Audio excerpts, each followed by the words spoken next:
G'day guys, welcome back to the Supercoach Swordplay channel with me, Janath, and here I am today going to go through a round 14 review, round 15 preview for GameDay squad. A great week all around. Rossco isn't here to join me today, unfortunately. He's tending to a work event, which is obviously okay. I'm just going to, just as an overview of what we're going to go through today, I'm going to take you guys through some of the ranks from round 14 across the competitions for GameDay squad, and then look into round 15, talk about different matchups I'll be looking to target. And then I'll put out, I'm going to open some packs at the end of this video as well. So hopefully you stick around for that and we get some good luck in those packs. But in terms of across the competitions, I think that most of it went quite successfully. I'm just going to share my screen very quickly here. And when we look through some of the competitions, so last week in starter in particular, I finished third overall, and that was something that was a little bit unexpected given the starter team is a really difficult competition. Across contender, we can see the Silver Top Hurley over at Inside Fantasy Sports finishing the top 3. So congratulations there, mate. Finished 43rd. And in Classic, finished 55th. So top 100 finishes across the board. Rossco's ranks as well. He also did quite well. So in terms of what Rossco finished, I'm just bringing it up now very quickly. It should be more adequately prepared. 78th in starter, 61st in contender, so 20th for the season, and 82nd in Classic. So really good across the board there. I think a lot of us, myself included, really got struck down by Lockie Whitfield's early concussion there, because it's just one of those things where you can't really do much. No best 22 in GameDay squad, but I think being able to pick and choose the right plays in a given week is one of the nuances of GameDay squad that I really enjoy, and I feel like a lot of people that have sort of got into GameDay squad really enjoy as well. But look, we can now look forward into round 15, and when we look at the matchups, we got Port Adelaide against Carlton on Thursday. For that, I'll be joining Tommy and Cal from GameDay squad to do the preview, round preview for that. And we'll also do a little bit of a watch party for the first half of Carlton against Port Adelaide. So make sure to tune in for that. We've got the Swannies and the Bulldogs, Suns against the Demons, Hawks against the Kangas. This might be a matchup which we might look to target, but the Kangas are playing quite well. This is a target. This is a matchup we'll look to target. So Collingwood playing the Eagles. We got the Tigers playing the Crows. So again, I think these two are two of the matchups which, in terms of GameDay squad picks, when I've done my captaincy data for Supercoach, there's a little bit of a translation between sort of GameDay squad really good picks and Supercoach really good picks as well. So captaincy picks, that is. So those two are in particular matchups I'm looking to target. And then the Dockers and Saints at Optus Stadium, one which we might keep a little bit of an eye on. What I'll do now is, before sort of revealing my contender side, I want to sort of take you guys through sort of the thought process that I have when looking to pick certain plays. And I think there are two great websites which sort of basically do our job for us in really helping to identify what the best picks are. One of them, well, DFS Australia contains both of things that I'm going to talk about. But one thing that I really like to do is compare fantasy points against specific teams. Now, if you're not aware what AFL DVP is, DVP stands for defense versus position. So we can see last 5 and last 10. That's from an AFL fantasy perspective. And then you got last 5 Supercoach and last 10 Supercoach. Now, whilst the GameDay squad scoring algorithm is slightly different to both Supercoach and fantasy, it's probably closer to fantasy. So I like to look in this last 10 category. For instance, in the last 10 matches, Gold Coast has been the easiest team for opposition inside midfielders to score points against. So what that sort of gets me thinking is, okay, maybe in this upcoming week, the team that's playing Gold Coast, which is Melbourne, their inside midfielders may perform better than what their current form is. This isn't always the case, and there's always outliers which we need to consider when considering opposition averages, because it's really dependent on the teams that they were coming up against in previous weeks, just as much as it is the team being easy to score against. Ruckman, for instance, West Coast is the easiest ruck matchup, and I think that anyone that's sort of watched the Eagles this year can be able to testify to that. And specifically because we're talking about GameDay squad, in where we have to talk about the designated kickers of Richmond. Richmond is the easiest opposition matchup for fantasy points against opposition designated kickers. So I think that from this perspective, we may be thinking about a Jordan Dawson. From sort of a pod perspective, we may be considering Rory Laird as an option potentially in our starter sides. The other thing which I want to show to you guys, a new feature which DFS Australia has available for their subscribers or their season pack holders is this AFL DVP stats. So this is specific for disposals, marks, and goals. And I think that this is really good for Game Day squad because it's not now. We're not talking about points, but we're specifically talking about the stats which underpin their points. A great example. Let's look at disposals. So aligning with what I showed you guys before, over the last 10 games, Gold Coast not only give up plus 11 points on average, on a player's average in excess, but they also give up 2.23 disposals more on average. So those two correlate in that way. If we look at designated kickers over the last 10 games of Richmond, which, as we saw before, gives up plus 3.61 disposals to opposition designated kickers on the average. Now, a little caveat here. Now, Bailey Dale on the weekend, he averages about 29 touches. So theoretically, what we would expect for him to do is to have 33 disposals in a game. Unfortunately, that wasn't the case. He sort of sat out large periods of time. And this is where we need to temper expectations sometimes, because when a player when a player doesn't meet the expectation, it's not simply because they failed to meet it, but because there's certain outliers and different factors which we also need to take into consideration as well. And then we look at goals. This is where someone like when we're considering Sam Darcy. Now, Sam Darcy plays against Sydney. Sydney is quite middle of the pack with regards to goals. They neither give up more nor concede more, or give up more nor prevent more goals against their opposition key forwards. So that's a matchup which I think that Sam Darcy is just that big, that good of a specimen that it really probably won't affect him, but it's just something to keep in mind. So what the moral of the story here is, if you guys haven't already, it'd be a great investment to look into the 2025 season pack by DFS Australia. Ross and I have been using this religiously over the last 3 years for our Supercoach captaincy data. So if you go down here, defense first position, and then DVP stats is probably the two which I'd be looking to do, because that specifically focuses on the daily fantasy sports aspect of it. If I'm to go back now and I'll sort of present what my contender side will look like heading into this week, this is what it looks like at the moment. Now, in the previous couple of weeks, I've been tinkering with how many goals / how many silvers to have in the side, but I think there's no real right or wrong answer. What I'm looking at doing is I'm looking at targeting these matchups once again. So as I mentioned to you guys, Collingwood versus West Coast, and then Adelaide versus Richmond. I think those two are matchups which we probably supremely want to target.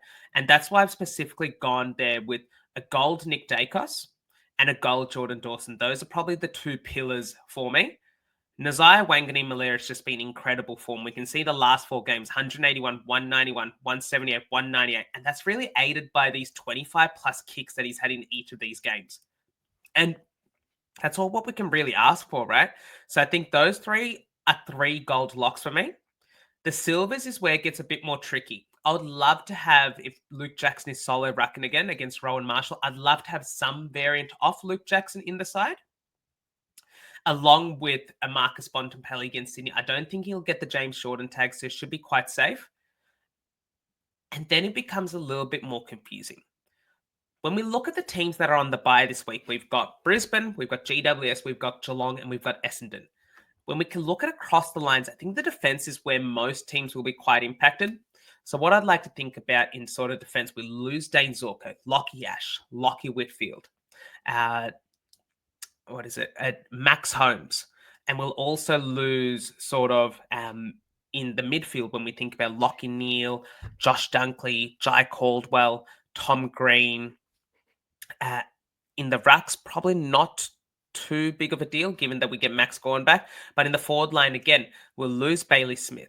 That's a really big loss across most teams, really. And then we're going to have these sort of players that'll have to step up in one way or another. I think the forward line is quite interesting because for me, Sam Darcy, Matt Kennedy, Luke Jackson, Jason Horne-Francis, Caleb Daniel are almost locked in week on week for me.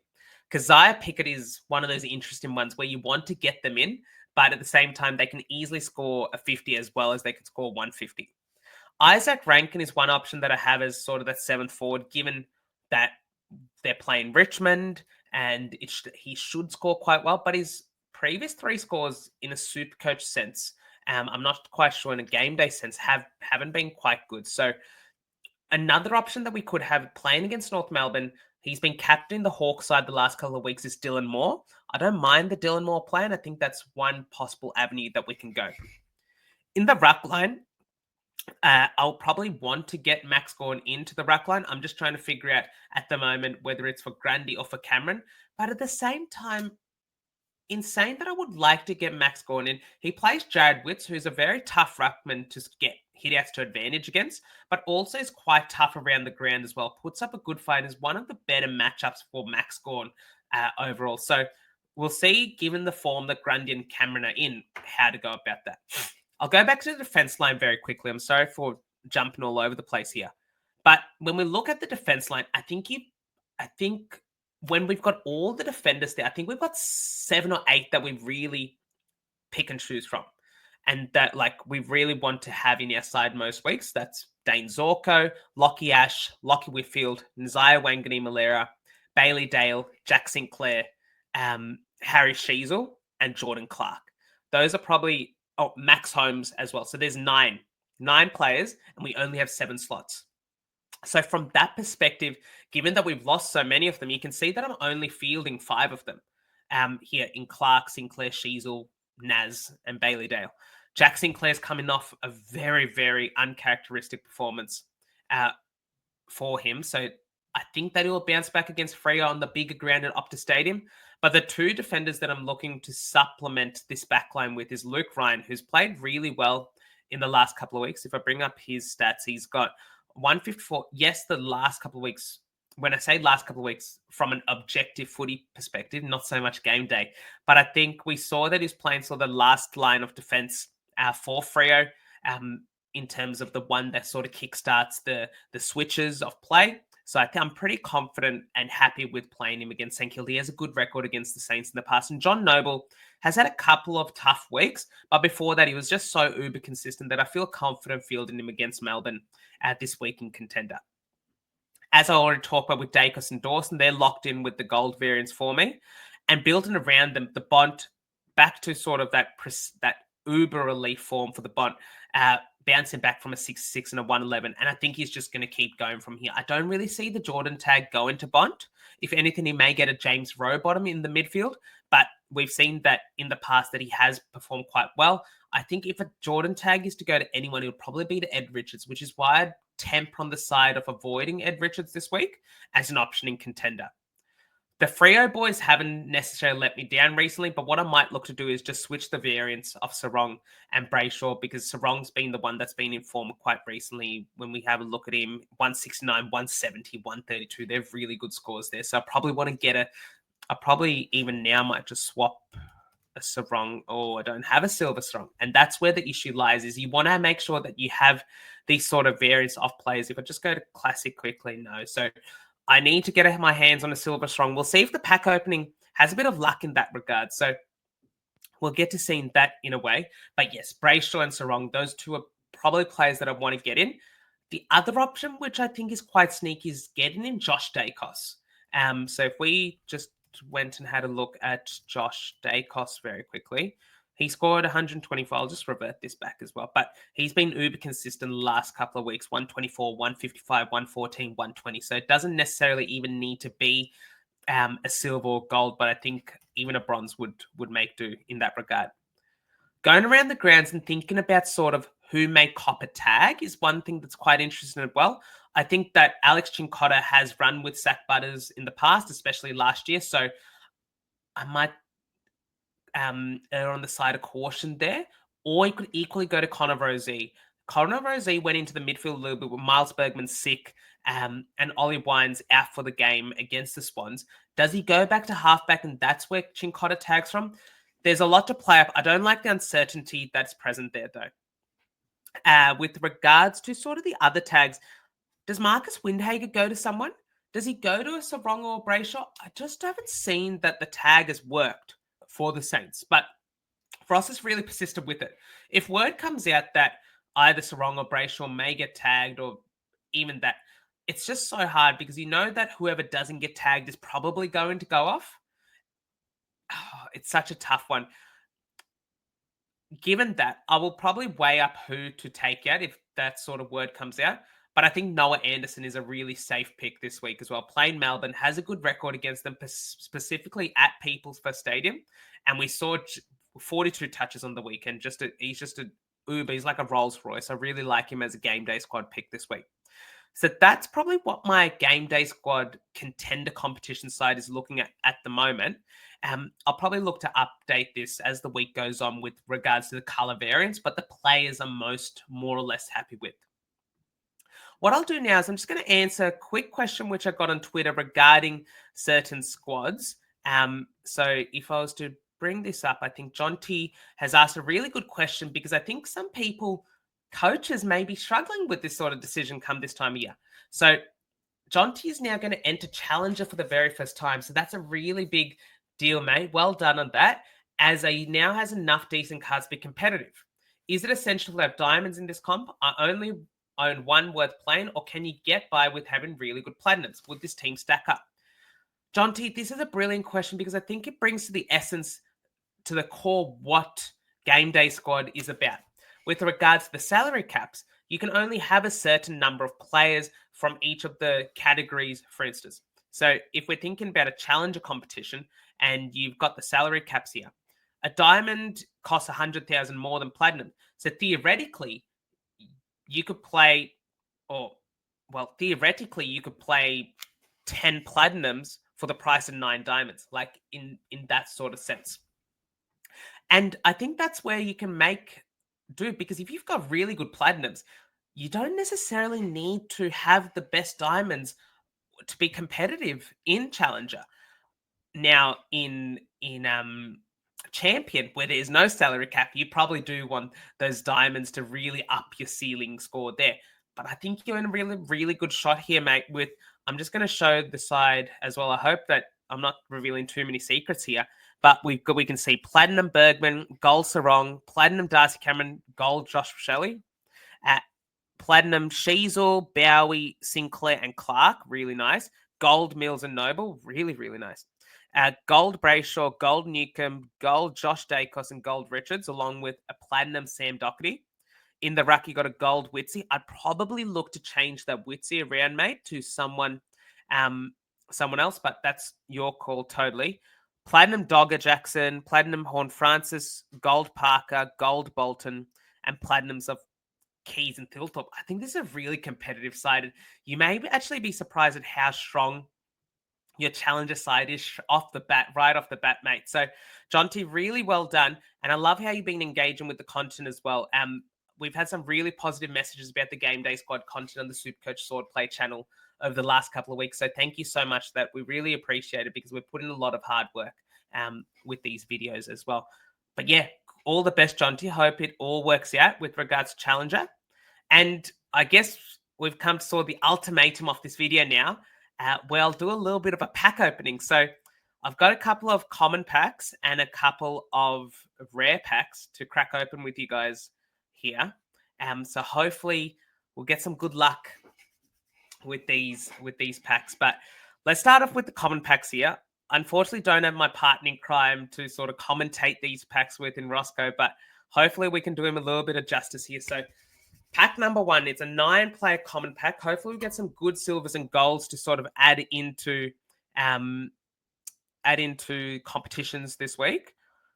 We got a couple of, there's a platinum, gold, silver. That's another platinum, I think. All right. We'll open the platinums. Giant Newcomb, really nice there. I like that. Silver. Sakathri. We've got another silver there. Paul Curtis. All right. So I think the rest of them are golds or platinums. Yes, gold. We're not going to be playing him. Here you go, Ralph Smith. Toddy Goldstein. Now, that's not a player I'll be looking to play this week, but let's see. Jack Bowes, platinum, and one more. Luke McDonald. Not bad. So, decent pack there. Let's move on now to the second common pack. I think what I'll really be looking to do is try to flesh out Contend and Classic is where sort of my priority of focus is at this point. We'll sort of hope some good cards come out of these packs. Let's go, let's go, let's go. Gold, silver. Oh, is that a silver? No, it's a platinum. Sorry, my eyes are deceiving me. Gold, gold, silver, gold, silver, and a silver. All right, let's see what these silvers are. Sardell Hawley, Harry Charlson, one of my blue baggers. Jared Berry, not bad, not bad. Will Ashcroft, that's a handy silver. That's a very handy silver. Okay, we'll see what these golds look like. Jordan Boyd, Logan Evans on the out at Port Adelaide at the moment. Seth Campbell, and a Bailey Williams. He's been playing quite well recently for Western Bulldogs, actually. And the platinum is a Liam Stocker. Okay, okay. That's right. Now we'll move on into the rare cards. That Will Ashcroft pick is probably the pick of pack is probably the pick of the cards that we've got so far. Let's have a look in these rare packs now. Oh, this is where the money's at with the gold cards. Let's see. Got gold, gold, gold, gold, gold, lots of gold, gold. We've got a platinum. We've got 2 platinums. All right, let's go with the golds first. See what we got. Oh my goodness. Harry Sheasel. Bang. Come on. That's huge. Luke Urquhart. Jeremy Cameron. Henry Hustwaite. Michael Frederick. Toby Murray, I think. Connor O'Sullivan. All right. This could be a really good pack here. Platinums. Kate Chandler. And Will Ashcroft. Oh my goodness. Will Ashcroft twice. I'm going to grab a screenshot of that. That is insane. Harry Sheasel gold like that. That is so good. So good there. All right. We got one more rare pack to go then. Let's see what we can we up that pack from before? Can we get a diamond? Can we get a legend? Let's see. Woo! Love the pack. Love the pack sort of opening credits there. We got goals so far across the board. Goals. All right, 9 goals then. Let's see what we do. Mason Redmond will go diagonally. Callum Brown. Another Connor O'Sullivan. Liam Stocker. Max Gawn. Wow, that's huge. That top left corner's been really good so far. Look, Mason Cox, not quite as good. That's right. Wow. Bailey Smith. Bailey Smith and Max Gawn in the 1 pack. Oh, let's finish on a high. Oh, Kai Lohman. That's all right, though. Oh, my goodness. What a couple of packs there. And that just goes to show that these packs that you guys can see here, 81% chance at a gold. But some of the golds you pack, like, there are some ridiculous cards in these packs. You saw that gold Bailey Smith. It's probably worth a fair penny on the auction house. So, look, I hope that you guys enjoyed the video. Round 14 review, round 15 preview with a pack opening in the end there as well. I just want to give a big shout out to the boys over at GameDay Squad, Cal and Tommy, for hooking me up with those packs at the end there. But also DFS Australia, who do a great job in sort of providing the stats, which really underpin the decisions that I myself make, but a lot of other coaches make as well. So if you enjoyed this video, give it a like, subscribe to the channel, and make sure to tune into our live preview show on Thursday, which I'll be on with Tommy and Cal on the GameDay Squad YouTube channel.